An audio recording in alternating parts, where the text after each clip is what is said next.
I'll call the City Council special meeting to order. Clerk, please call the roll. Councilperson Steelgrave.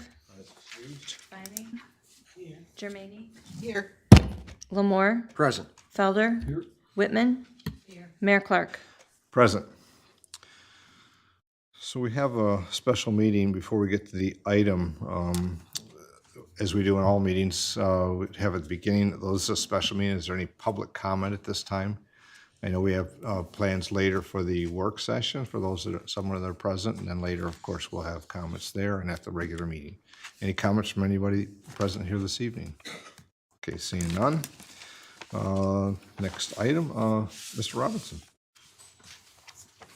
Yes, Your Honor, and Council, we'd like to enter into a closed executive session for the purpose to discuss labor negotiations and land acquisition. If there's no questions. Councilman Moore. Your Honor, I just make a motion that we go into closed executive session for the purpose of labor negotiations and land acquisitions. Second. Motion by Councilman Moore, supported by Councilman Felder to go into closed executive session for the purposes and reasons stated. Clerk, please call the roll. And Vining. Germaine. Yes. Lamore. Yes. Felder. Yes. Whitman. Yes. Clark. We'll be back shortly.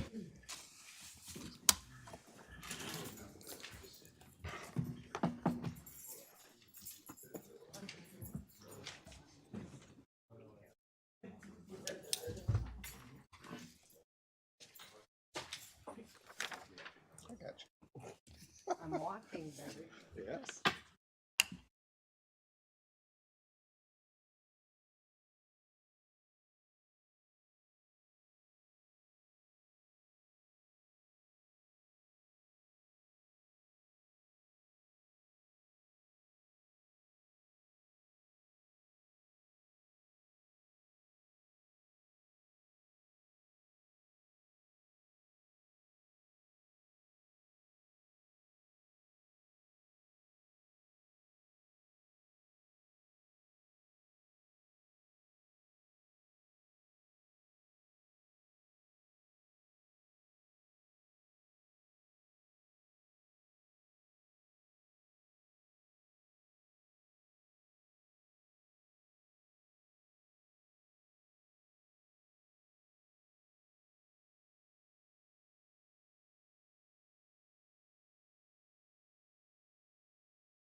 Okay, so we're back. We'll need a motion to go back into open Motion to session go back into open session? by Councilman Lamore, supported by Councilman Felder, to go back into open session for the special meeting. Clerk, please call the roll. Jermaine? Yes. Lamore? Yes. Felder? Whitman? Mayor Clark? Yes.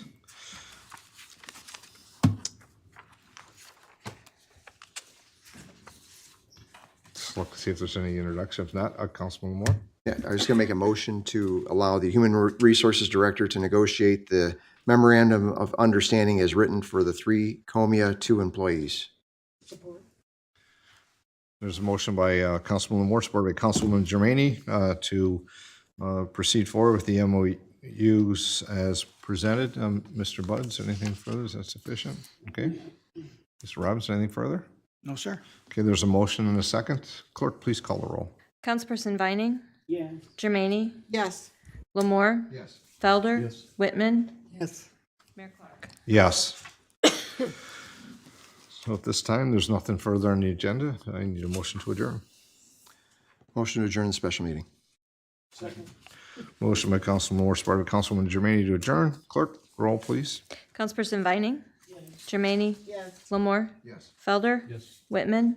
Yes. Mayor Clark? Yes. So close that meeting. Just let me turn the page here and we'll move on to the next. We had, just introductory, we had a special meeting and now we have a work session before our regular meeting. And so at this time, we're all ready. I will open the city council work session meeting. Clerk, please call the roll. Councilperson Steelgrave? Excused? Here. Present. Whitman? Mayor Clark? Present. First item on there is public comment, as we have at the beginning of our meetings. Today, we have a work session, we have a presentation, and if there's other regular items. Any comments from those present here this evening regarding this work session? Any comments prior to the presentation, I should say? Any comments from those present? Item? The next item is the presentation, item 4178, Hope Not Handcuffs. Thank you. Mr. Robinson, item for the presentation on the work session. And council members, Hope Not Handcuffs is a relatively growing and organization who has associations with numerous law enforcement agencies within the state of Michigan, especially Southeast Michigan. And I would like the, Chief Director Tolstat, who has brought this program to us, and it is his intention of instituting this program within his public safety department. Thank you. Director? Good evening, Honorable Mayor, council members, Clerk LaVoy, Chad Tolstead, Director of Public Safety. So as our city manager kind of introduced the program to us, this was a program brought to me by Safa El-Masiri, who's with us here tonight. A couple weeks ago, she somewhat cold called me, stopped in, I wasn't available, but I was available, she immediately came back down and kind of started describing the program to me. I can tell you the people involved with this Hope Not Handcuffs program are very passionate about the program. And it basically links up help for those who are in need, alcohol addiction, drug addiction, and those who come and seek help can come into police stations, in our case, fire stations as well, and seek help. And the Hope Not Handcuffed people will send out, they call them angels, to assist anybody in need. So instead of necessarily taking someone to jail, it's not, they cannot get out of going to jail for certain crimes, but instead of going to jail, instead of putting them in handcuffs or putting them in jail, we could be able to help facilitate them getting some help. So I don't want to steal too much of their thunder, but here with me tonight is Kim Baffo, who is the director of Hope Not Handcuffs, and Safa El-Masiri, who's a Southeast Michigan regional coordinator for Hope Not Handcuffs.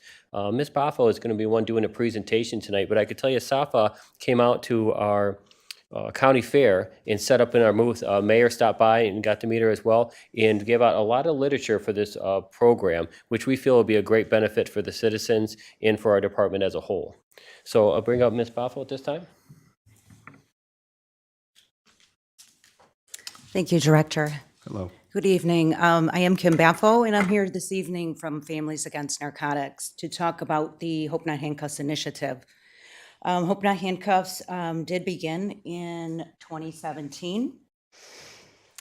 To describe Hope Not Handcuffs, I think Director kind of did a really good job there. It started in 2017. The initiative is formed from Families Against Narcotics. It is aimed to bring law enforcement together and the community. Organizations together in effort for a viable treatment options for individuals that are seeking to reduce dependency on heroin, prescription drugs, alcohol, and other substances. To us, it's a solution. Hope Not Handcuffs is based in police departments, and it's also began with a group called PARI. PARI is a program that is based in Gloucester, Massachusetts, and started to support local departments to work with people struggling with substance use disorder. PARI supports deflection programs, models that reach people before they enter the criminal justice system.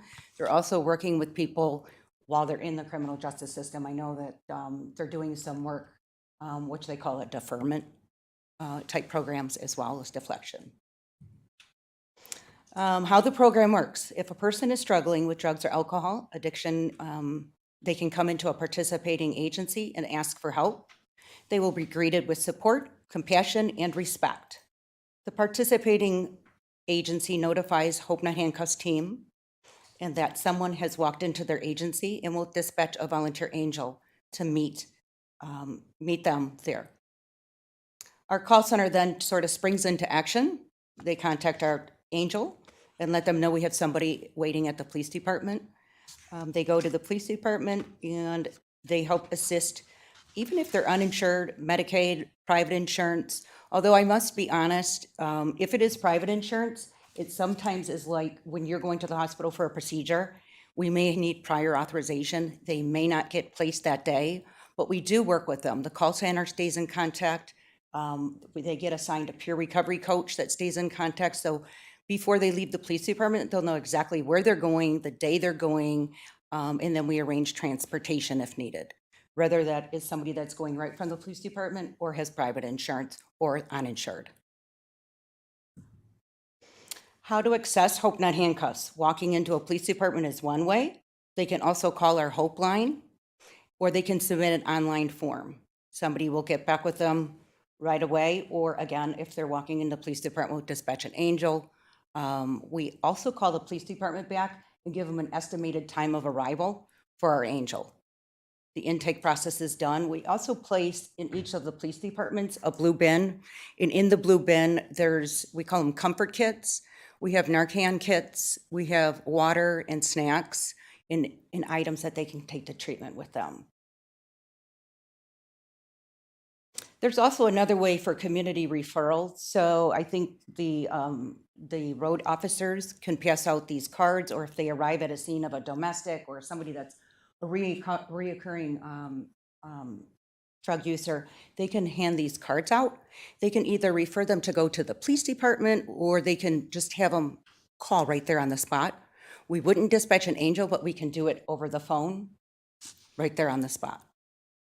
We work with Uber, we work at Lyft, and we work with private transport, depending on the area. Some rural areas don't have the Uber and Lyft, and we use Uber and Lyft Health. Additional recovery resources Families Against Narcotics is, like I mentioned in the beginning, we have peer recovery coaches, we have family recovery coaches, because oftentimes the family is forgotten.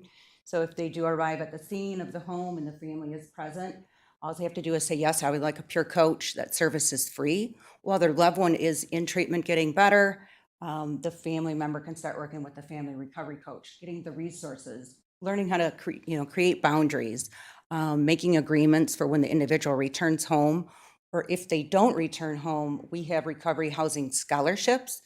All of the treatment centers and the therapists in the treatment centers across the state of Michigan is aware of our scholarship program. We pay for the first 2 weeks when they come out of treatment for a recovery home, and then with a possible extension of 2 more additional weeks. Again, the goal is to empower them, not to enable. So if they're working with a coach, set some recovery goals, The goal is to get them into a safe environment, even if they're jailed and they're unhoused. When they come out, somebody can access Hope Not Handcuffs right from like the sheriff's department, saying, "I don't want to return back to the environment I was at, or I was, didn't have a home.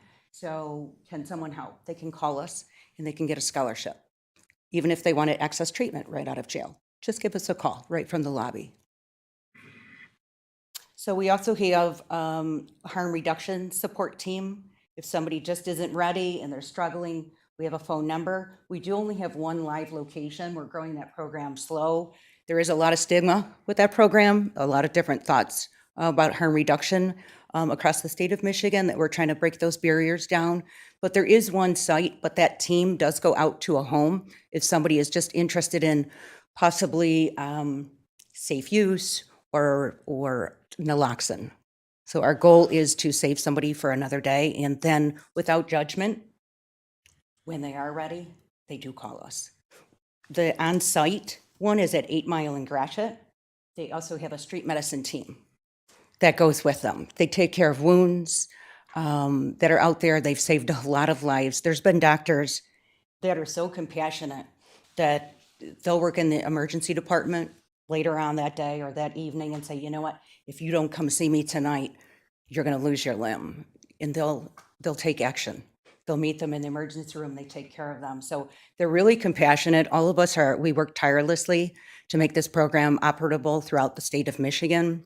And we take pride. I think we've mastered like the Hope Not Handcuffs part of it at our call center, springs into action. And the only thing we struggle with since COVID, and again, being honest, is maintaining a large base of volunteers. So this is one more thing that I think the police department can help us maybe kind of, if they know community members, we'll do angel trainings prior to any launch. We also, as he mentioned, SAFA went out to the fair to kind of talk about the program, creating community awareness. So I think everybody's struggling to keep employees, let alone some volunteers. But I think most of our volunteers are those family members who've been impacted. So it's a special group, but it could be anybody, nurses, doctors. So we also have post-overdose wellness checks with a quick response team. We have 17 departments currently on board with that program. What they do is if there's an overdose, they go out within 48 hours to the home and they give them the resources. Basically, it's taking Hope Not Handcuffs to the doorstep.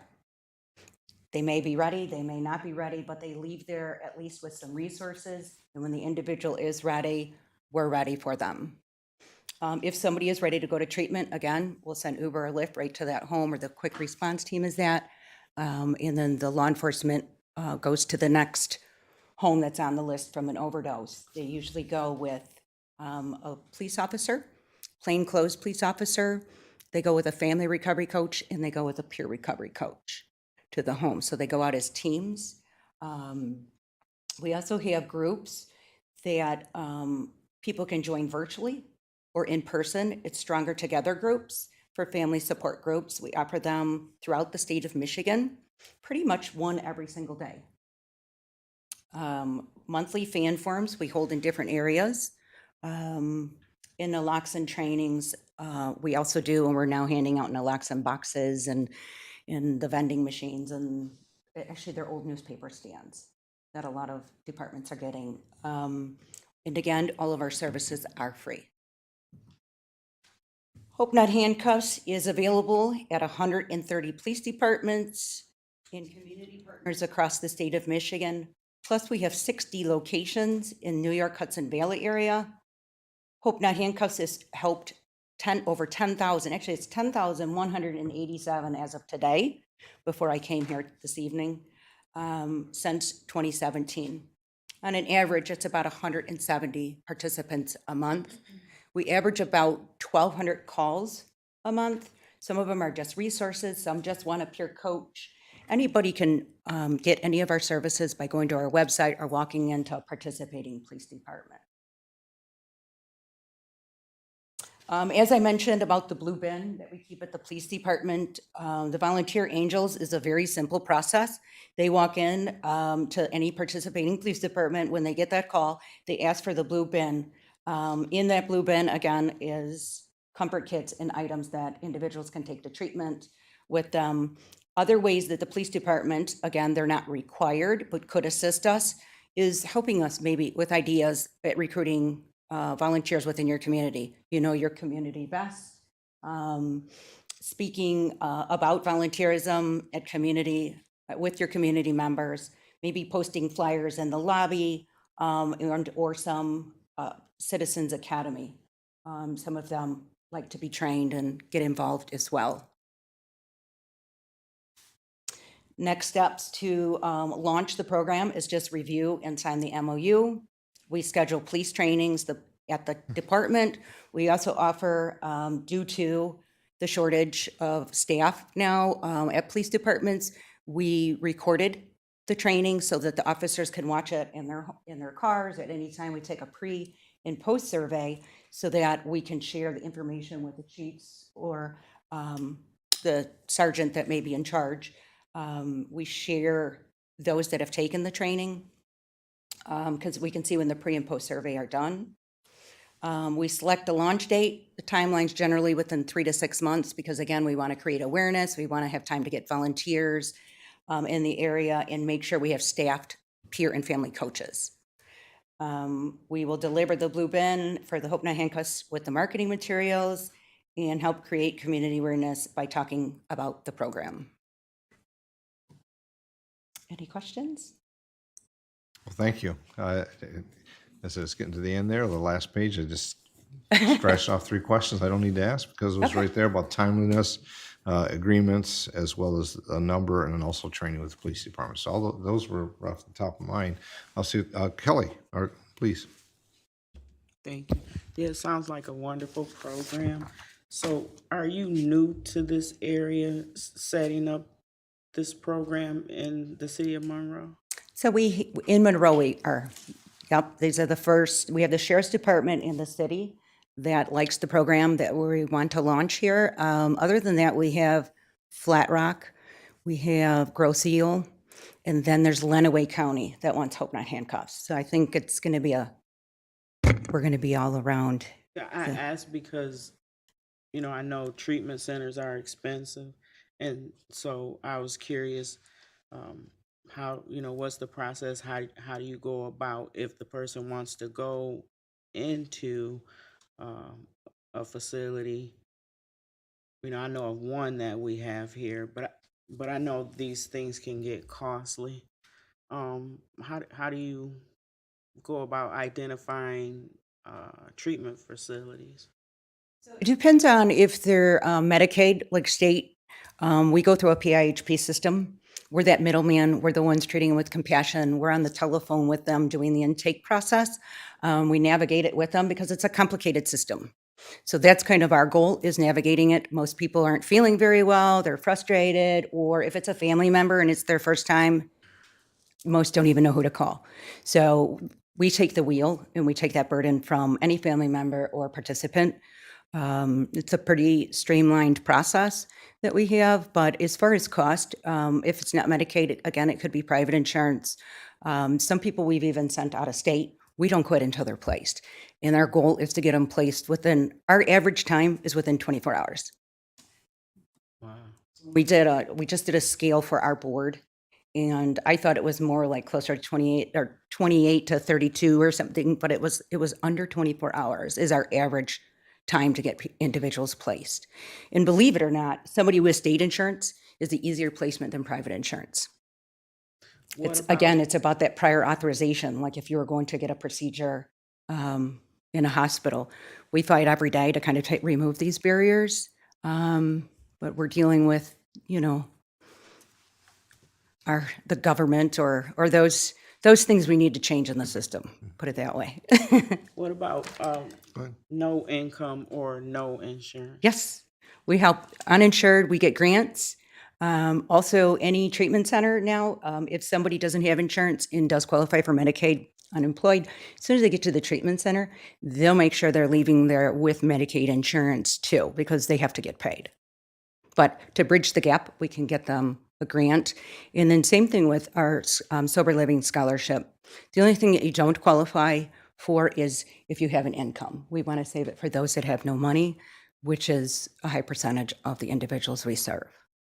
Sounds like a wonderful program, and we could really use it here in our city. I just in the last month, I know of probably 10 people who overdosed, and probably 5 or 6 of them died. Yeah. Young people a lot of times, so it's really an issue. And this sounds like a wonderful program, especially the piece about the family support. Mm-hmm. As you say, that part often gets pushed to the side, but yeah, I hope that we'll be able to work with you all. Thank you for your presentation. Thank you.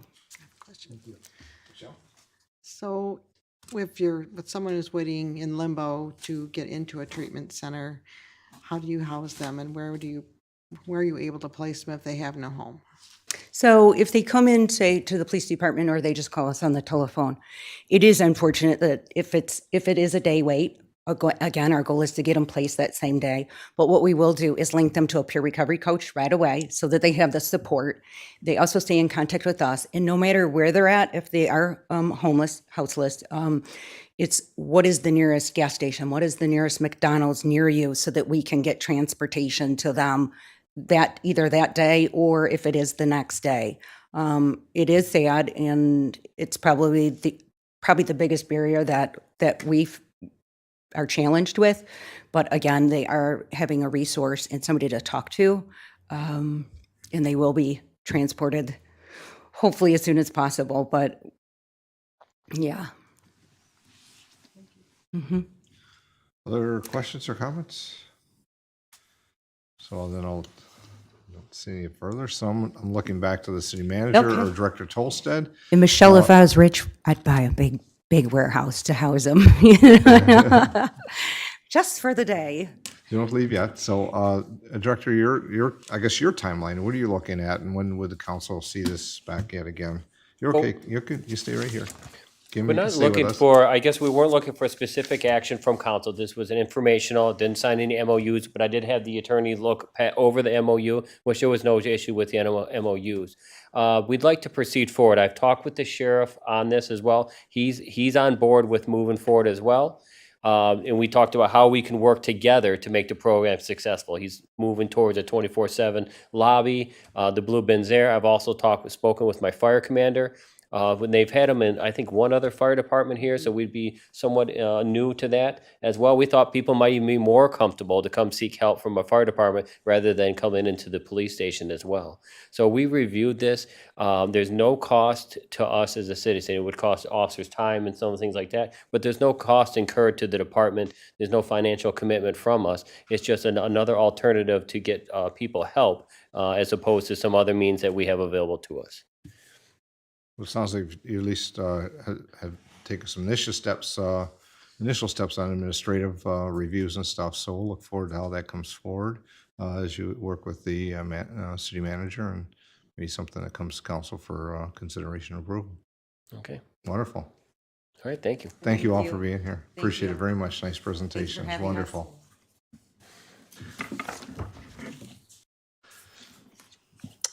Okay, I guess as we look at the agenda, that's the presentation, but also review of items to our regular agenda. Mr. Robinson, thoughts on the agenda or if you want to receive anything? Well, on our agenda, what I would like to do is I would like to point out and ask for a motion to bring agenda number, when we go to the regular council meeting, I'd like to bring that forward to, it's the holiday lights, 4187, holiday grant budget amendment. I'd like to pull that from the consent agenda and put it onto the regular agenda.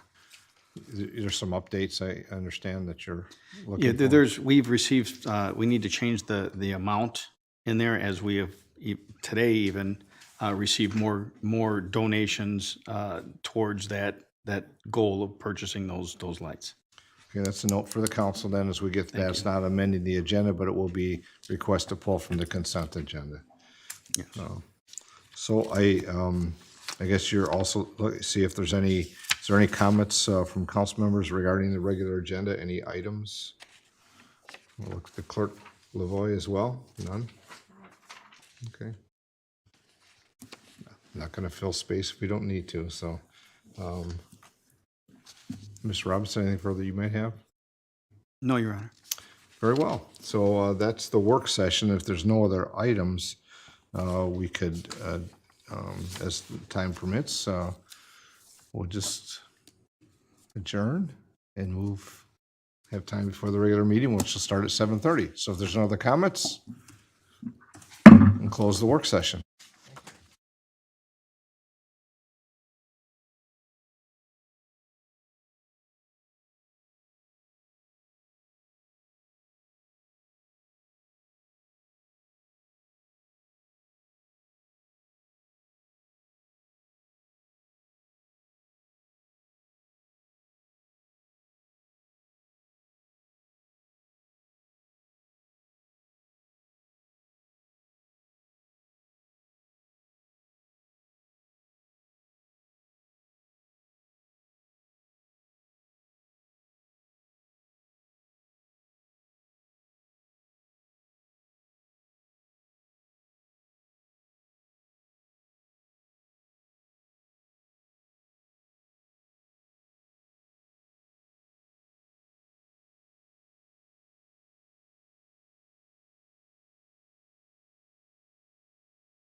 Check, check, check. 1, 2, 1, 2.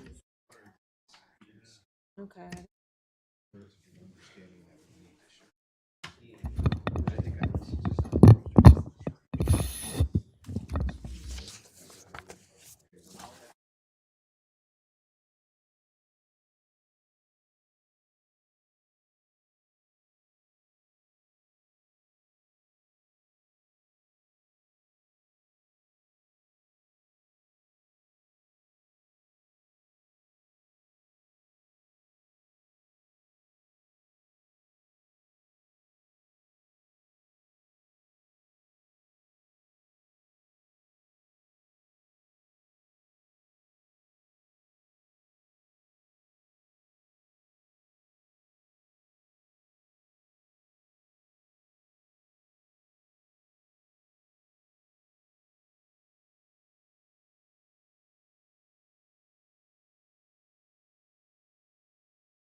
I'll call the city council meeting to order. Clerk, please call the roll. Councilperson Steelgrave, Excused. Vining.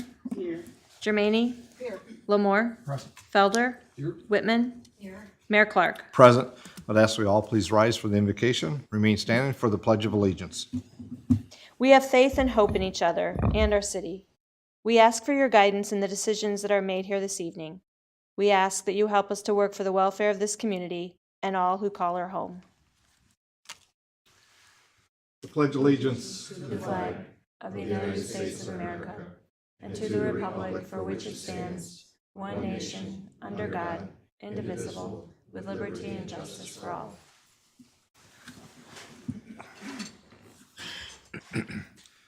Clerk, next item, please. The next item on the agenda is the approval of the regular agenda. Mr. Robinson, anything on any items to amend the agenda on? Yes, Your Honor and Council, I would ask that the item, the holiday lights, which I think is 41, I forget which one it is, be removed from the consent agenda and onto the action agenda. Okay, item 4187. 7, yes. Very good. A budget amendment. Thank you. Your Honor, would we just pull that from the consent We'll agenda? do that when we do on the consent agenda Thank you. review. Yes, correct. Other items on the regular agenda that, any amendments to the agenda, I should say? No, sir. Seeing none, we need a motion for the Your approval. Honor, I'd like to make a motion to approve the agenda as written. By Councilman Moore, supported by Councilman Jermaine to approve the regular agenda. Clerk, please call the roll. Councilperson Vining. Yes. Jermaine. Yes. Lamore. Yes. Felder. Yes. Whitman. Yes. Mayor Clark. Yes. And Your Honor, my microphone is in and out this evening, so if you can't hear me, just let me know. Okay, thank you. Next item. The next item on the agenda is the consent agenda. And for item B, approval of payments, the amount should read $2,304,299.71, 2304299.71. Thank you. Items on the consent agenda, the council wishes to have pulled for further discussion. Your Honor, Councilman I'd Moore. like to have item number 4187 pulled. Other items on the consent agenda, council members, Councilwoman Vining? 4171. Other items on the consent agenda, council members wish to have pulled for further discussion. Items on the consent agenda. Other items on the consent agenda, those present here this evening wish to have pulled for further discussion. Items from those on the agenda, consent agenda from those present? Seeing none, motion would be in order. Councilman Felder. I'd like to make a motion that all items on the consent agenda not pulled for further discussion be accepted, placed on file, recommendations carried out, and resolutions adopted. Second. Motion by Councilman Felder, supported by Councilman Lamorta, that all items on the consent not pulled for further discussion be accepted, placed on file, recommendations carried out, and resolutions adopted. Clerk, please call the roll. Jermaine. Yes. Lamore. Yes. Felder. Yes. Whitman.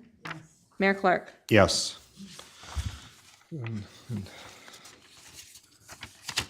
Clerk, next item, please. The next item, we have nothing under presentations, communications, or public hearings, so the next item is under council action.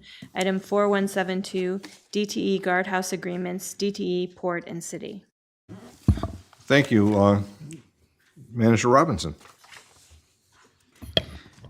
Yes, this has been a fairly lengthy process, but DTE desired to move its security guardhouse from the eastern side of the cooling water channel to the west side of the channel, which in all actuality does provide more security for the facility and is, in my opinion and public safety opinion, a valid move to increase the security of that facility. Due to the various property ownerships and easements and stuff involving all of the city, the port, and DTE, there was 4 different legal agreements that had to be reached through everybody's legal department, our city legal department, and what have you.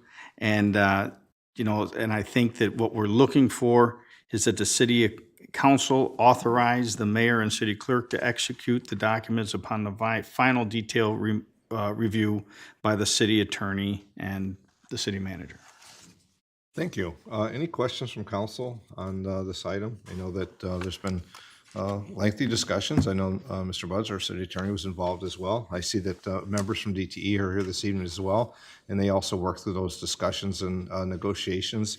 And I'm just going to say, because I look as the fact sheet as we look at this, there's easements at the access gate and security station, easement on road use and utilities, a First Amendment to the lease agreement with the port, and then the consent to the easement agreement for the security gate. Those are kind of factors that were pointed out in the fact sheet, and additional information as well. So I'm just seeing if there's any other questions. If not, a motion would be in order. Councilman Lamore? Thank you, Your Honor. I'd like to make a motion to authorize the mayor and city clerk to execute the documents for the DTE guardhouse upon final detail review by the city attorney and city manager. Motion by Councilman Lamore, supported by Councilwoman Germaini on item 4172, the DTE guardhouse agreements, DTE Port and City. Please call the roll. Vining? Germaini? Yes. Lamore? Yes. Felder? Whitman? Mayor Clark? Yes. Before we go to the next item, so I don't forget later in my comment time, I just want to make also a recognition and notice on that previous item with DT, of course, our Port Commission. And our Port Commission, that is, there with our Port Director, but our Port Commission, which is volunteers of our community that serve on that commission to help have discussions on how the port operates and how it meets the needs of both commercial, industrial, and employment for our city. So my congratulations and thanks to the Port Commission for their efforts. Clerk, next item, please. Item is item 4179, City Radio Project. City Manager Robinson. Yes, Your Honor, and council, we're looking, and it was brought to me by our public safety director, that we're looking to purchase 10 Motorola radios that would be for uses in the other departments within the city, for example, in dealing with elections or dealing in an emergency, and to where they would be able, the same basic model and operation as the radios that's used by our public safety, police, and fire.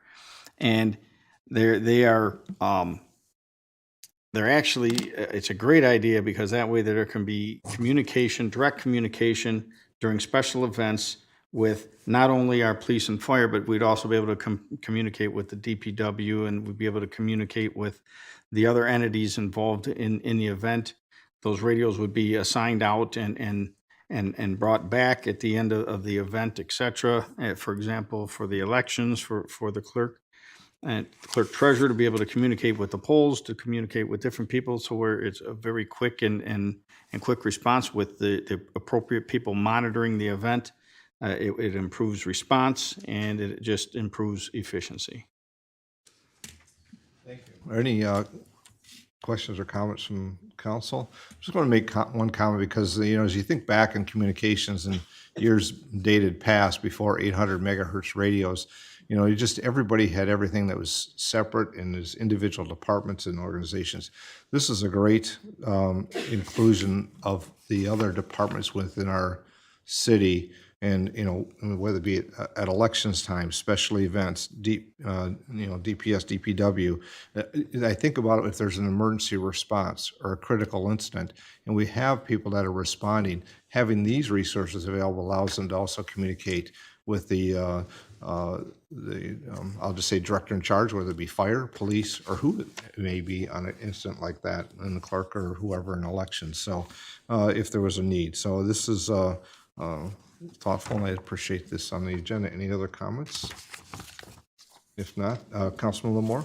Yes, Your Honor, I'd like to make a motion to award a purchase order for the city radio project in the amount of $36,147.23 to Motorola Solutions, and further recommend that the Director of Public Safety or his designee be authorized to execute any necessary agreements on behalf of the city of Monroe.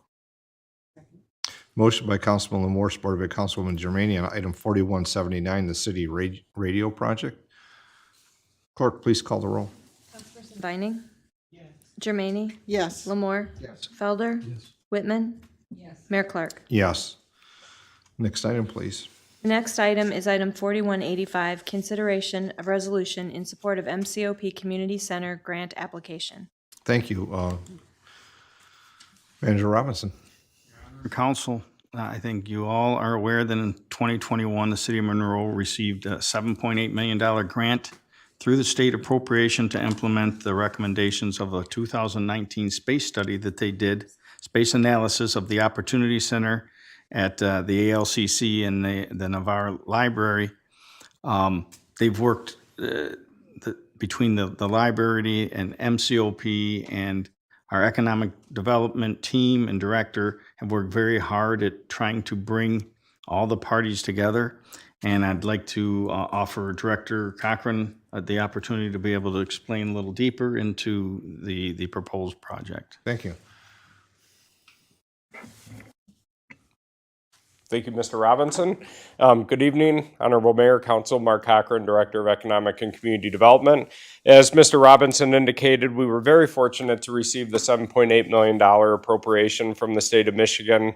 Unfortunately, due to rising construction costs and other reasons, the $7.8 million, while very significant, and it's going to go a long way toward implementing that initial project that we had envisioned in 2019, this opportunity also arose for the Opportunity Center. The state of Michigan, through the Department of Labor and Economic Growth, did announce a $60 million community center grant program. And so we, working with Stephanie Kasperzak as well as Caitlin McBriarty on my staff, the city's grants coordinator, we are preparing to put together an application from MCOP to construct a new multi-purpose facility on the north side of the Opportunity Center. We did meet this afternoon, the full team, to kick off the construction project to spend the $7.8 million grant, which was significant. It's going to go toward some expansion of community center activities as well as build a new library on the south side of the building. The proposed $2.5 million application will go toward the construction of a new permanent home for Joe's Boxing Club at ALCC, as well as the development of a community arts and culture center that is a vision working with MCOP on.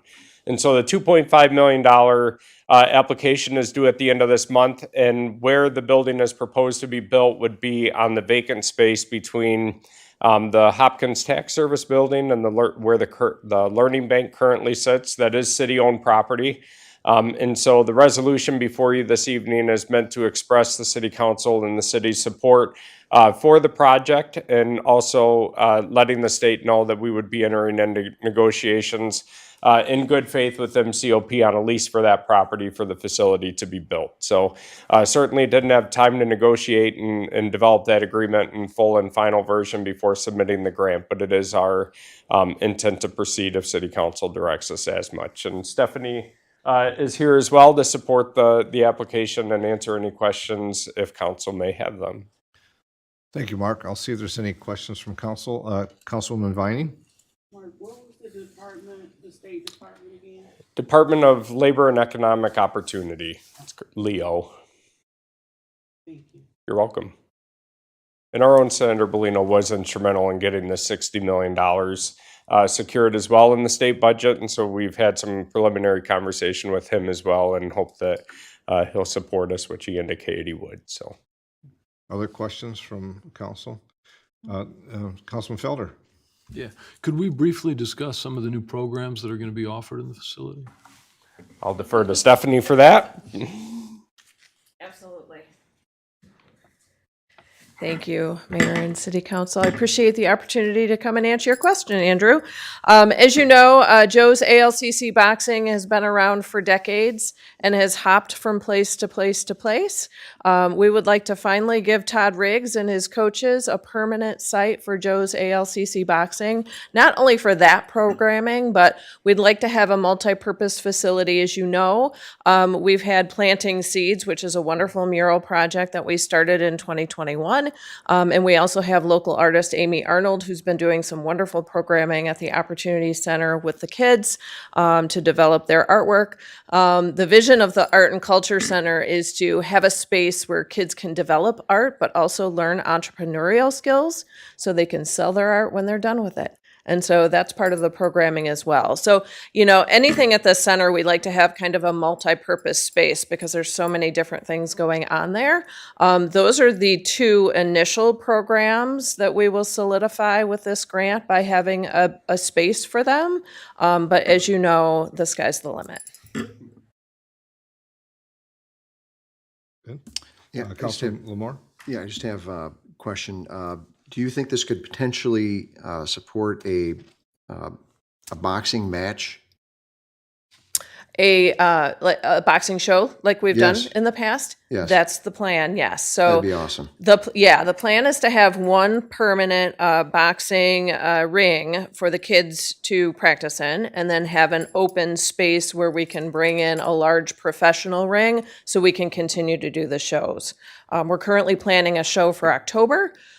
With our boxers, we're getting them ready, and D Mills, and so we're going to keep going in that way. But we definitely are building in space to accomplish that. Yes. Other questions? I always think of the Opportunity Center and, of course, the LCC, and I think of how things have continued to transform and opportunities for youth and things that they find of interest. I know that here last year and the years coming at the Visitor and Education Center, they've had robotics events. And I think that opportunity it presents it when you talk about the space and the analysis of having the science tech skills of things as well, and finding the youth that has an interest in that type of work, and starting a robotics team coming from the Opportunity Center at the LCC would be wonderful. Absolutely. I know that part of this discussion is all about shared space, because you would think, as Mr. Cochran said, we received that wonderful grant from the state to start and find how quickly it changes, where it doesn't quite meet all the desired transformation to that. And so therefore this grant hopefully will be accepted and funded, that we could then finish that all. But I think that all those elements of the funding before and funding now is that how do we share that space? And I know we talked about a lot of items in here. Of course, the Learning Bank is the instrumental partner in this as well, and how critical that is not in our community, but also in relationship with the services that the library system provides. So I think it's promising, and I look forward to how it goes forward. So thank you. We also had a staffer from Senator Peters' office come down about 2 weeks ago and absolutely loved all the things going on at the center. So I was going to write a letter of support for the application as well. Wonderful. Thank you. If there's no other comments, Councilwoman Germain? I would like to make a motion, please. Item number 4185, move to adopt the resolution in support of MCOP's grant funding request to the state of Michigan for the construction of a new multipurpose facility expansion at the Opportunity Center at ALCC. Second. By Councilwoman Germain, supported by Councilman Lamore, item 4185, the consideration of a resolution in support of the MCOP Community Center grant application. Clerk, please call the roll. Councilperson Vining? Yes. Germaini? Yes. Lamore? Yes. Felder? Yes. Whitman? Yes. Mayor Clark? Yes. Thank you, Stephanie. Thank you, Mark. Clerk, next item, please. The next item is item 4176, Interfund Loan Letter of Understanding. Mr. Robinson. This is one that is definitely Deputy City Manager Ed Sell's forte, as it dives into the serious financial realms that make my head hurt sometimes. But basically, we're recommending an interfund loan agreement between the city and the Telegraph Road Corridor Improvement Authority, an estimated amount of $225,000. It'd be repaid over a 10-year period at the interest rate of 4%. The purpose of the loan is funding to allow the CIA to purchase the former Duffy Towing property at South Telegraph Road. The explanation that is a little more complicated than that, and if Mr. Sells, if you have any questions, will be best to answer that. Mr. Robinson, I know that we think about the Telegraph Road Corridor Improvement Authority that was established by previous council and this council of how to operate in it's kind of like a tax increment finance, like a DDA is, that they can capture taxes that to be reinvested in the corridor. And obviously they're at that start point, but there's an opportunity that presents itself. So that's why they're asking for this loan that will get repaid back to the city as those taxes are captured within the corridor to come back, correct? Yes. Okay. I'll see if there's any questions from council. Councilman Felder? If not, a question? This might be a technical question as to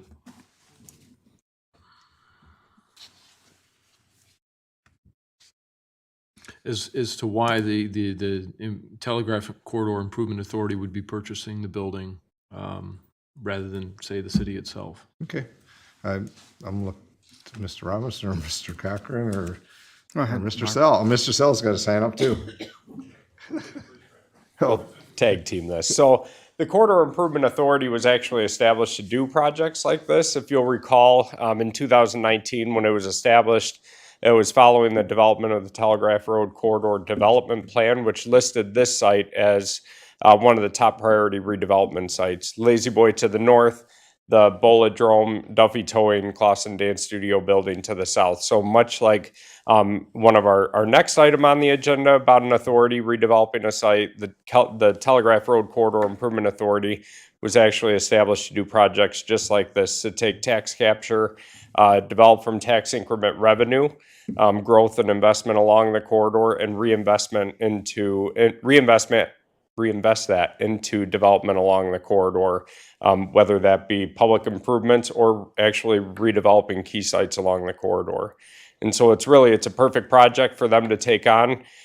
They've captured a little bit of revenue, enough to begin making the loan payments to the city of Monroe. Not quite enough to purchase the building themselves, but it's a good project for them to tackle. And really the first one since they've been established. Councilman?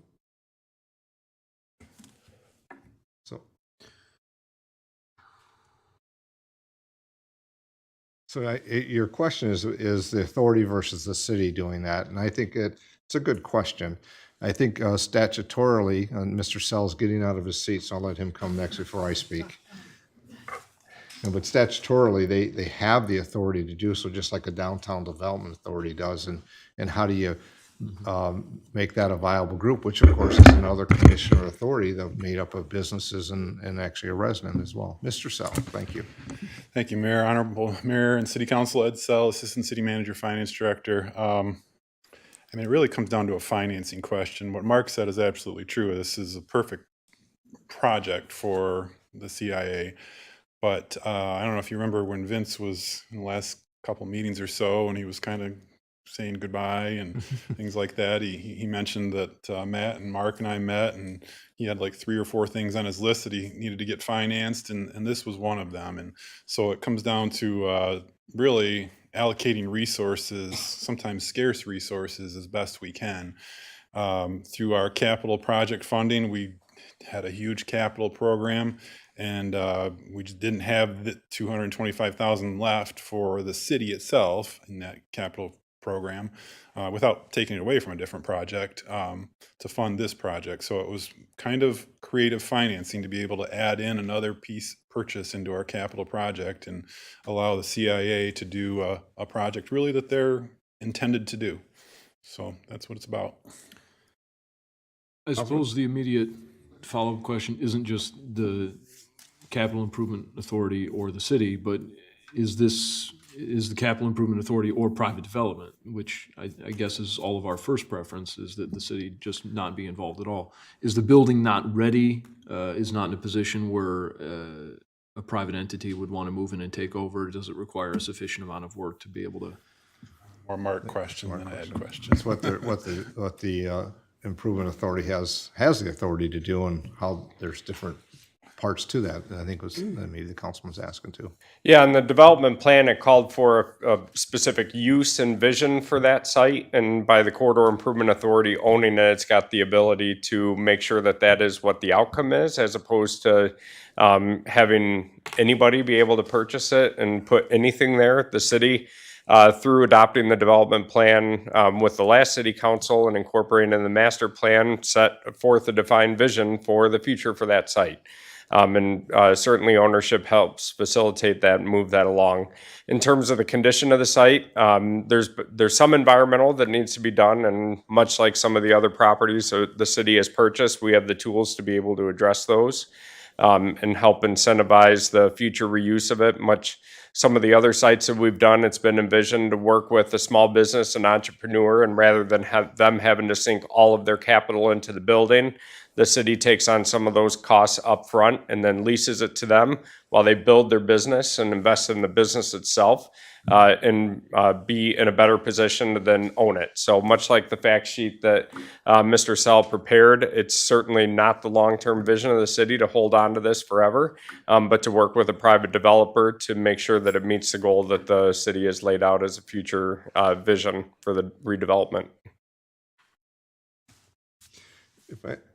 Councilman? Yeah, I'm good. Okay, I think another part of that is the improvement authority, just as the downtown development authority they by statute have the ability to own property. They can then turn it over, you said, to a developer, but they also could use it for revenue and leasing or taking the capture back in the sale and then move on to the next development project that needs to be done within either the corridor or the DDA, but then we're talking about the corridor right now. So. Yeah, it could certainly be used as a revenue generation as well to generate more revenue to invest in other ways and throughout the corridor and tackle some of these other sites that need attention. Okay. Yes, Councilwoman Viney? Is this just the Duffy building and not the other surrounding? Yes. So as you allude to, City Council did previously approve purchasing all five of the properties, both including the Duffy Towing as well as the former Clausen Dance and the Bolodrome and the adjacent vacant sites as well. So the city is going to own and maintain the remaining sites on the south. Of course, we've talked about the poor condition, dilapidated. One has a demolition order on it right now. And so those will be purchased and demolished, but the Duffy Towing building will certainly not be and repurposed. Thank you. Mm-hmm. Thank you. Mr. Robinson, anything further or additional thoughts? I think the question has been answered, but. No, I think it's been adequately answered. I think that it's encouraging when you also have a newer TIF district, a newer city Telegraph Road corridor improvement. I think it's good when we're able to help prop them up when they're getting started in order to forward these funds to where they can then continue to build their coffers so where they can actually put into the actual development of the site itself. That's it. Thank you. There's no other questions. Councilman Lamore? Just like to make a motion to approve the attached interfund loan letter of understanding with the Telegraph Road Corridor Improvement Authority in the amount of $225,000 and interest rate of 4% and a term of 10 years. Motion by Councilman Lamore, supported by Councilwoman Germaini on item 4176, the interfund loan letter of understanding. Clerk, please call the roll. Councilperson Vining? Yes. Germaini? Yes. Lamore? Yes. Felder? Yes. Whitman? Yes. Mayor Clark? Yes. Clerk, next item, please. The next item is item 4184, consideration of DDA funding request for demolition and abatement activities at 13 West Front Street. Manager Robinson. Your Honor and Council, as you're well aware, the DDA has purchased the Monroe Optical Building there at 13 West Front Street. And as the plans are going for there is a major demolition that needs to be done into this building. And they are currently contracted with its general contractor, Dave Ola, which was voted on not too long ago in the last DDA meeting. And they have a proposal for the Homridge to do a big section of the demolition, which is going to come to about $99,770.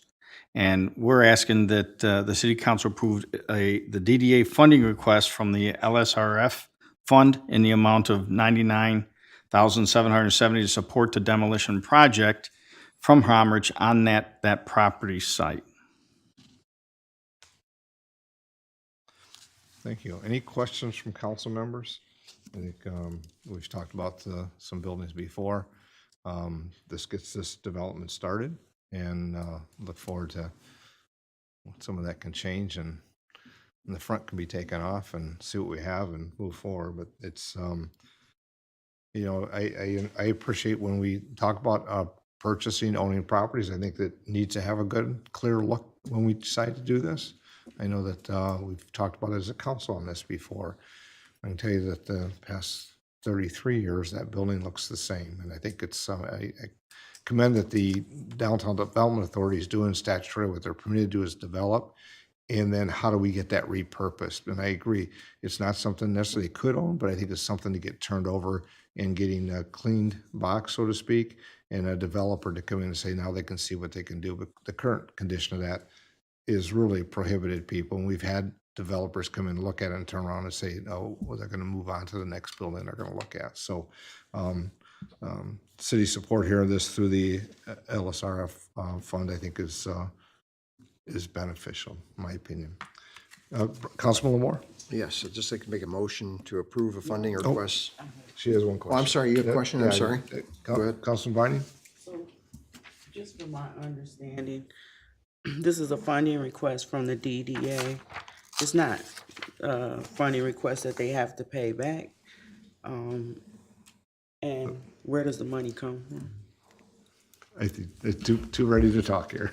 Go ahead, Mark. So, no, the DDA, so we call sometimes we call these projects Frankenstein funding projects because there are multiple things that need to be done with the property. And so we look at what are all the different sources of funding that are available to help achieve the objectives. In this case, because the proposal from Homrich also includes hazardous material abatement and asbestos abatement, it's eligible for brownfield funds. The city had received a loan way back when we were doing the Mason Run project from the EPA called Local Site Revolving Fund grant. Once that was paid back by the developer Mason Run, the city could use those funds for anything that the Brownfield Authority. So that's why this is coming before the city council, because it's your fund, not the Brownfield Authority's. But the eligible activities have to meet the same objective. And so the demolition work and just describe a little bit further what the city manager described. We're not demolishing the building. What we're doing is peeling the front facade off to reveal the original facade behind that. And then there's also some interior demolition work that needs to be done. The basement is full of rubble and other things that need to be taken out and removed. And so all of the costs are eligible to use the local site revolving fund that were funds that were repaid back to the city. The DDA, as the city manager indicated, has contracted with OLA Contracting, and they're the ones who are working with Homrich to coordinate the demolition. And so what we're asking is the city to provide the funds to the DDA, and then the DDA will pay OLA for the services that are being rendered on the property, as he's the general contractor. So we got the money because it was a revolving fund and Mason Run paid it back. So it's no longer a revolving fund. Correct. So the money just goes out of the Brownfield Authority. And of course, the benefit is development of the downtown area, but we don't get cash back. Right. So this will be a grant that's given to the DDA that does not have to be repaid back. But we have talked, Assistant City Manager Sell and Mr. Robinson and I, about putting together some parameters on how we should use these funds in the future and present that to City Council. As you know, do we do we grant them out for eligible activities, or do we turn that into another loan where we can then recoup the funds and continue to make investments elsewhere? But because this was such a significant project along a main thorough corridor, as the mayor indicated, we felt it was appropriate to use these funds to help the DDA out in addition to all the other work that needs to be done on the building. Yeah, because that was my next question. Like, how do you decide who has to pay it back and who doesn't? Yeah, that's a policy decision of city council on how we want to use these funds. And I think going forward, we have some proposals. Thinking about some other projects, do we, loan those out for repayment or just use it as a grant to do significant projects like this? And then when the funds are gone, the other thing is we can always apply for more EPA funds as well to continue doing projects like this. Every year, there's millions of dollars that are available through the EPA to apply for. So this will be similar to like what we did where we white boxed the other building downtown, except who's the owner of that? Are we the owner of that? Yep, Okay. the city. Yep. All right, thank you. You're welcome. Councilman, other comments? No further comments. This item is up for action and motion. Your Honor, I'd make a motion to approve a funding request from the DDA to fund certain demolition and hazardous materials abatement activities in an amount not to exceed $99,770 for the redevelopment of 13 West Front Street, and authorize the Assistant City Manager, Finance Director to make the necessary budgetary amendments. Motion by Councilwoman Moore, supported by Councilwoman Germania on item 4184, consideration of the DDA funded request for demolition and abatement activities at 13 West Front Street. Clerk, please call the roll. Councilperson Vining? Germaine? Yes. Lamore? Yes. Felder? Yes. Whitman? Mayor Clark? Yes. Next item, please. So the next items will be brought forth from the consent agenda. They were items that were pulled. I'm going to go in order of the way they were pulled from the agenda. So we'll start with 4187, Holiday Grant Budget Amendment. Thank you.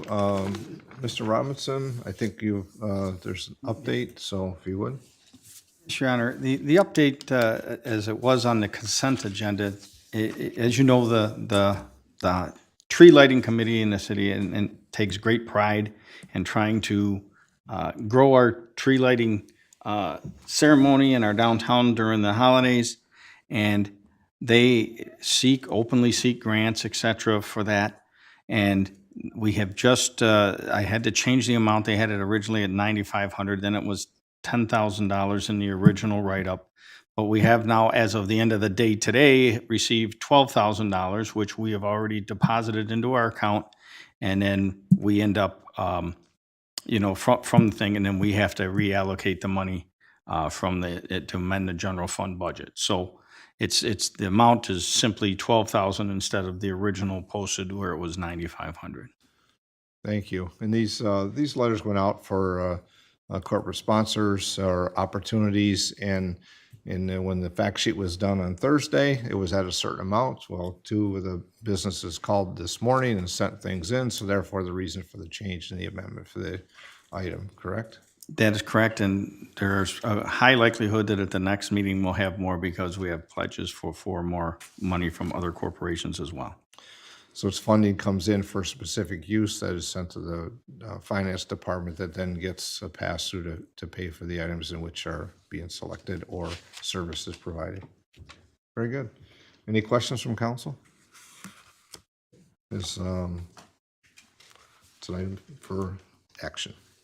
I'll make a motion to approve the request to amend the general fund budget in the amount of $12,000 for the purchase of holiday lighting elements.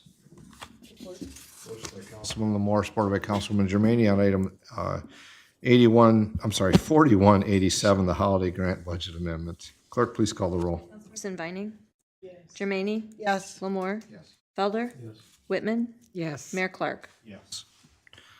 Clerk, next item, please.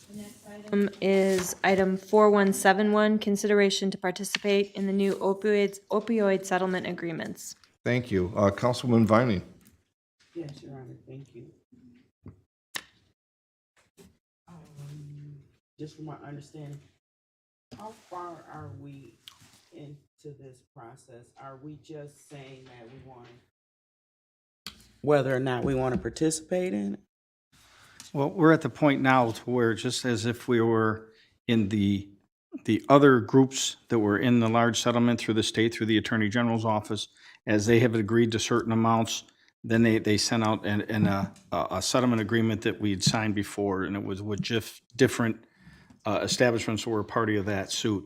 This one is specifically, been a settlement made with Walgreens specifically, and our portion of the money that is coming from, is out of that settlement, which is exactly like the settlements that we had already accepted from the other people that were named in that suit. Okay, so we're just executing the documents to say that we want to accept whatever our settlement amount is. That's correct. So will we hear more later on about how we're gonna disperse these funds and things such as that? Yes. Okay, thank you.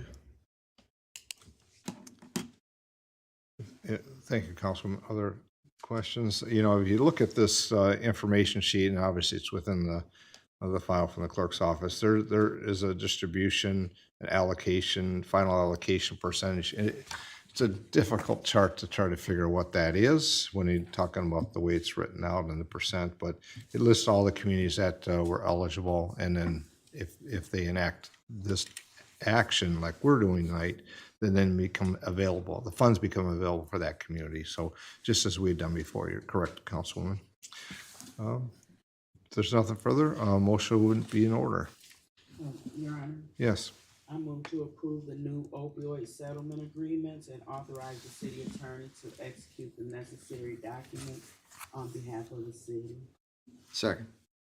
By Councilman Viney, supported by Councilman Lamore. Item 4171, consideration to participate in the new opioid settlement agreements. Clerk, please call the roll. Vining, Yes. Jermaine, Yes. Lamore, Yes. Felder, Yes. Whitman, Yes. Mayor Clark. Yes. Next item. I have no further items. No further. It's the council action, or council comments, rather, I'm sorry. And it's Councilwoman Viney. And Stilgrave's not here. Thank you, Your Honor. I wanted to mention that this Saturday at St. Mary's Park, there's a huge Community Day event going on, Glow Monroe. There's going to be tons of vendors, a Christian concert. I forgot the young man's name, but he's a big deal in the Christian music field. Miles, Manuzzi, something like that. But everybody come on out. There's going to be food vendors, several. There's a lot. There's over like 30 or 40 different vendors and groups participating. I'll be there with a vendor table, so everybody come out and enjoy the festivities. That's Saturday, August 12th from 1 p.m. to 6 p.m. The event is free, but if you want to get VIP access, it comes with a t-shirt and some other goodies. I found them on Facebook under Glow Monroe. So you could go there, or I know you could call Agua Dulce, and Fallon will give you all the information that you need. So I hope to see everybody out Saturday, August 12th, for the festivities. I think that's all I have this evening, Your Honor. Thank you. Councilwoman Germaine. Thank you, Your Honor. Well, before you go to that event, you can do the river cleanup at 9 a.m. at, what is it, 116 West Front Street. Start there at Aqua Dulce and get your assignment, and everybody that has nothing else to do can help clean up the river. And then we can go there and eat and celebrate. Also, the Ducky Dash is coming up August 18th. I know that Deb's Flowers has tickets, so get your tickets at Deb's Flowers for the Ducky Dash for August 18th. That's all, Your Honor. Thank you. Councilman Lamore. Thank you, Your Honor. I want to give a big thank you to FAN for their presentation. I look forward to a fruitful relationship with them in the future. Also, if I can get just for the public to get an update on the house on North Monroe Street, I believe it's 702. Just want people to know, because I have a lot of people asking me, when is that going to be demolished? If just, I talked with the city manager about this, and I've got an understanding of what's going on with it, but I think it's better if staff presents kind of an understanding of what's going on with that house, so that they know that neighborhood, what's going on with that home, and when it's going to be demolished, and, you know, how long it's gonna take, and what exactly we're going through to get that done. Manager Robinson? Mark, do you want to explain the process that we're in? Thanks. Thank you too, by the way. So for this one, after it burned, we did get the insurance company information. Per our ordinance, we receive a percentage of the insurance payout to cover the cost of the demolition. We don't believe that the cost is in the amount that we got in escrow is enough to cover the cost of the demolition. So we've been trying to make outreach to the current property owner to move that ahead expeditiously. We have issued a demolition order on it, and the order will be coming forth pretty soon to complete the demolition if we continue to not have success in reaching out to the property owner. So are there any legal hurdles that we're going through No. regarding that? Okay, No, thank you, I appreciate that. you're welcome. That's all I have, Your Honor. Councilman Felder? Thank you, Your Honor. I'd like to echo Councilwoman Germaini's little advertisement about the river cleanup on the 12th. Cody's been doing this for many, many years. We hope to have a big turnout for volunteers. We usually do. And then Amaya's and Agua Dulce have both been very good sponsors in providing food and coffee for the event. But it's always a great day. It really is. I don't know that I've ever been and had people not have fun. So even when it was raining on us. So we'll see you all there. Absolutely. And then I'm not necessarily looking for an update on the refuse contract this evening, but perhaps at some point in the future, we'll need to talk about some adjustments that might need to be made. When those adjustments are made, we'll probably make them all once. So, I mean, as we're listening closely to the service and delivery methods that are going on in the city right now, I think that we all need to just pay attention, keep our ears open, be aware of what problems exist, let us know about what problems exist, so that when we can make those changes to better facilitate the services that we're able to distribute to our residents, that it's a once and done. We're not having to go back and make changes over and over again. But I think that there are some small things that we can do that are going to make a little bit more sense than just the growing pains that we're having to go with the new contract. And I mean, this was always going to happen. Any new contract was going to have the same issue. But that'll be an examination that we'll want to have at some point in time. So more to come on that. But that's all I have for this Thank you. evening, sir. I don't know, Mr. Robinson, if you have anything on, I know that you've had some conversations with council, and maybe that'll be into your comments. I can wait. I can respond to it now if you'd like. It just, I know that we have a ways to go, but yet at the same time, you know, kind of we're. Set of the of the rolling out of the new contract. We have received numerous calls and questions from our residents, and many of them are valid and legitimate, and those things that we need to contact. So we did put out kind of a public notification, or at least when people call, we were explaining to them that this is the initial trial. We're putting this into place, and we are cataloging all the concerns and et cetera that you are experiencing, so that we can truly look at this cognitively and then take that and then compare it to what our contract is with the provider, and then be able to determine what is best in our community and what would serve them best. If there are changes we can make to that program, which I'm imagining that there will be several, but I'm just asking for their patience, because as we are cataloging those complaints, we want it to be fully vetted to see what the truly complaints are, and get everybody's opinion, because as it rolls out, as everybody knows, the ability for residents to leave the actual garbage bags like it was with the previous our previous contract, that ends the end of this month. And at that point, I think then we can say that that's a reasonable time period where we have heard from our residents, where we have heard from our representatives through council. We have heard from, and we have, quite honestly, listened to our staff who have been fielding these comments and calls, and put together a practical solution that we could roll out that hopefully will alleviate the majority of these problems. And as Councilman Felder pointed out, I want to do this once. I don't want to, let's be cumulative. Let's do it once, because it's always, people are resistant to change, and this was a major change. And I want to make sure that everybody gets, if there's going to be a change to the change, I want it to be clear, concise, and to make it easy to communicate to our public and easy for everyone to understand. Thank you. Councilwoman Whitman, comments this evening? The only comment I have this evening is I'm very happy to hear about the Hope Not handcuffs. Lord knows jail is not always a solution.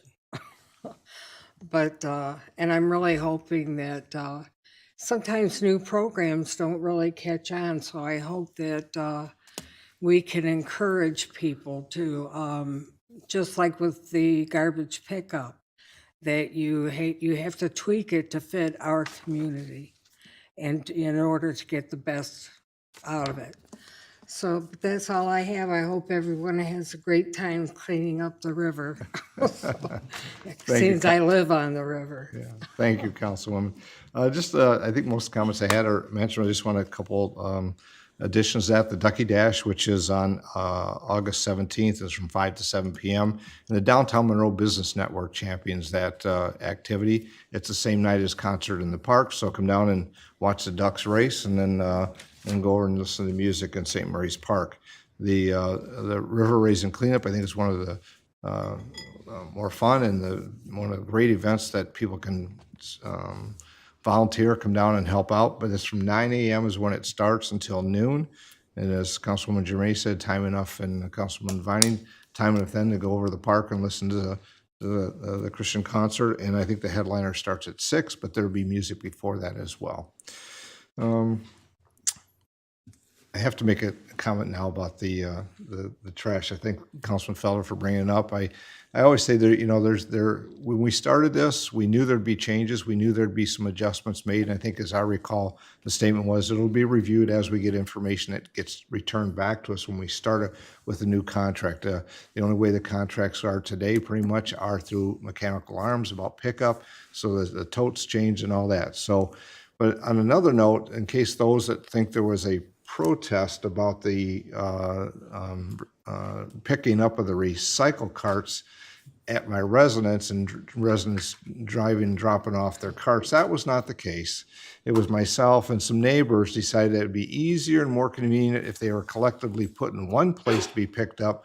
Time efficiency, less time, less cost. And so all the 20-some carts that were in front of my residence was not people dropping them off in any dispute. And yet there was others also within our community that had collected, a few as well from their neighbors. So it was really trying to put things together and trying to be, I'll just say, time efficient. So there's pictures too. So it was enjoyable. I did get a few comments, which that's one reason I make that comment this evening, because in all seriousness, we are looking, and the manager is as well, and taking people's calls, whether it be the trash bins or the recycle bins, and how we can be responsive to some of the requests and how they come in and how we can still serve that and meet the commitments of our contract. So I thank you for the input. Please do call. I have one more item, and this is not new. We've shared this before. There's an organization called the Government Finance Officers Association, and I am proud to say that our finance department once again has received a Certificate of Achievement and Excellence in Financial Reporting. So I want to give my thanks personally to Mr. Sell, our finance director, and also his entire staff for the great work that they do for our community. I think you're right. It does deserve a thank you there, Mr. Sell. And it's not something, you're welcome. This isn't just something that's come up. I know that we're at least 20 years running now that Mr. Sell in his office, under his leadership, has received this award. And so I want our personal thanks. I think the community as well should be thankful, knowing that our financial report in the fiscal year that ended in June 20th of this 2022 received this achievement award. And again, my thanks, recognition from not just the city council, but also the residents. So those are my comments for this evening. Clerk Treasurer Lavoy. I just have a brief comment. I wanted to thank Director Tolstead for shepherding the radio project and council for its approval of it. When I came to Director Tolstead about an issue with the elections, he started thinking about it, and he said, well, you know, we could do this, and he came up with the idea, and we brought it forward to the city manager at the time, and he was supportive of it. And then it was one of those small conversations that turns into, hey, this is what we can get that is going to benefit everyone and all of the departments. And truthfully, in November of 22, just so council is aware, we did have an issue where we couldn't communicate with each other during that critical 6 to 7 a.m. time period when we're setting up for the elections, because the cell phone networks went down. So we weren't able to communicate. My chief deputy and myself, we came up with a workaround, but it wasn't very effective, and not being able to communicate can really have a very negative impact on any election day, but especially our goal was to have these in place, particularly for the 2024 election cycle, where we know that there's going to be a lot of activity, and the clerk's office and the inspectors not being able to communicate with each other could be really, really a bad thing. So thank you for recognizing the importance of this, and thank you again to Director Tolstead for shepherding it, and City Manager Robinson, you came in and you didn't derail it, so I appreciate that. So thanks. That's all I have this evening, Your Honor. Thank you, Clerk. City Manager Robinson, comments? Well, being everybody took all the good ones away from me already about the River Razor cleanup and the Ducky Dash, all that. I mean, I had it all here, but no, I again, this was an extra long period between meetings. There was an extra week involved because of the way that the days fell.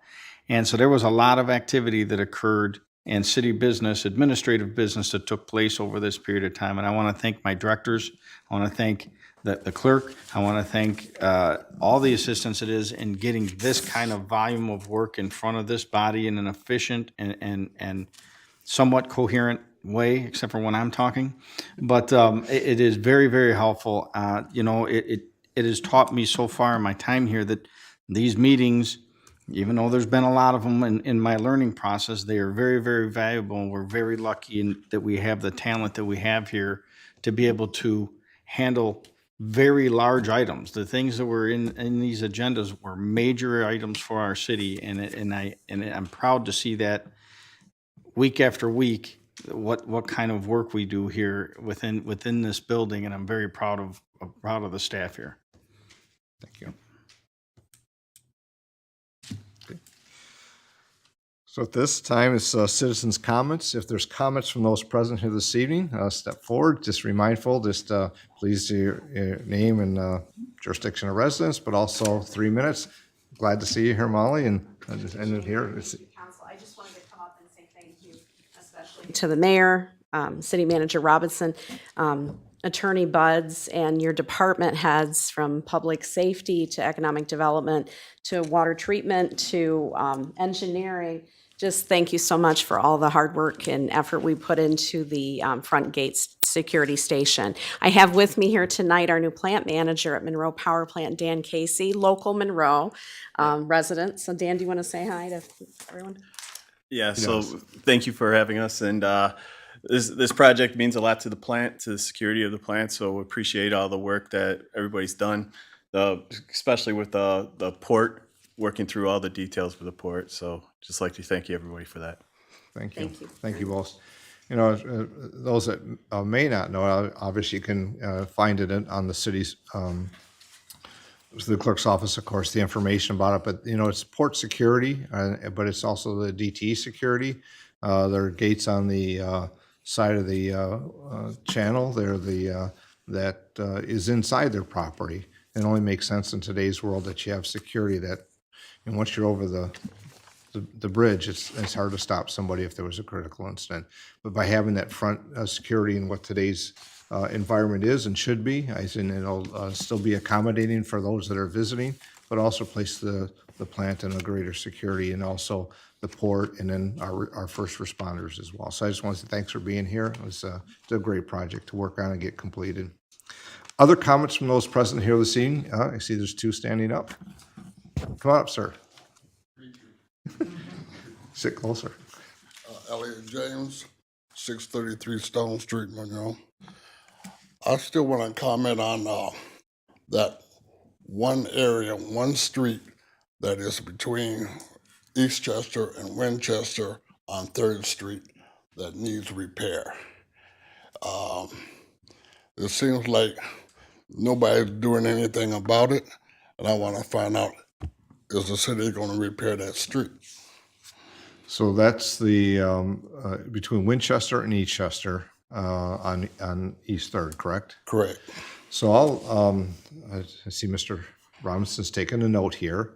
I don't know if he has an answer for you this evening, but one is where it is on the project list. If it's not this year, when, and what is the analysis of what that would take to be done. So I don't know if you have an answer this evening, Mr. Robinson, or something that you can get I back. do not have an answer this evening, but if it's at the conclusion of the meeting, if you could meet me over here, I'm going to get your name and number and give you my business card, and that way I can track this down for you tomorrow. I know, Mr. James, you've been here in previous meeting on that item, and I don't know if Mr. Robinson was here or not, but this way you have a conversation with him, and then he have a contact and get back with you, okay? All right. So I won't open up about October the 7th when the NAACP is having its gala at the community college. We'll keep that date open.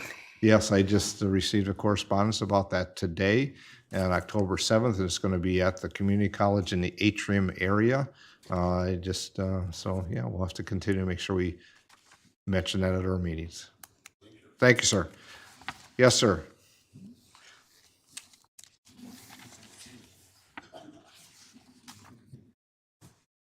Honorable Mayor, City Council, Devin Rucker, City of Monroe. I hope you guys all had a wonderful Fair Week. I think I'm just now shaking out of my Fair Week coma, all the elephant ears and lemonade shake-ups that I put down. Thank you, Councilwoman Vining, for mentioning the season. It's phenomenal. So that's ran by a local family right here in the City of Monroe. Be sure to check them out. We do have a cornhole tournament that's going to be happening, bounce houses. I want to give a special thank you to St. Mary's for opening up their front lawn to us. And for meetings that I spoke with, Fallon was actually supposed to be here, but she is attending to her daughter who got sick. So she's playing mom, I call it. Thank you guys so much for shutting the street down to make sure that we could have the proper space for all these vendors that are going to be there. Local churches' praise teams will be gracing the stage at 12 o'clock, all leading up to our three headliners. One of them is going to be Maya Joy. She works over at the Opportunity Center. The way I describe her is like the niece to Aretha Franklin. So it's definitely a artist you won't want to miss. Another husband-wife duo, they go by the name Cab 3 Music, Kyle and Adina Buckley, all leading up to Miles Minnick, who is our headliner. He is from San Francisco. At one point, he was the #1 trending artist on Apple Music, Christian, hip-hop artist, excuse me, let's clarify. But to get him here to the City of Monroe is super, super cool. He has right around 225,000 followers on Instagram. And just to hear that he's going to be at Globe Monroe in Monroe, Michigan was really, really cool. As well, one last thing, whether it's the day before, the 11th or the 13th or even the 12th, Little Shop of Horrors is going to be right here at the RRCA. So a full weekend of fun. Make sure to check it out. And I hope you guys have a great evening. Other comments from those present here this evening? Any final comments, public comments from those present? Seeing none. Motion to adjourn. Motion by Councilman Moore, support by Councilman Felder to adjourn. Clerk, please call the roll. Vining? Yes. Germaine? Yes. Lamore? Yes. Felder? Yes. Whitman? Yes. Mayor Clark? Yes, and thank you all for being here.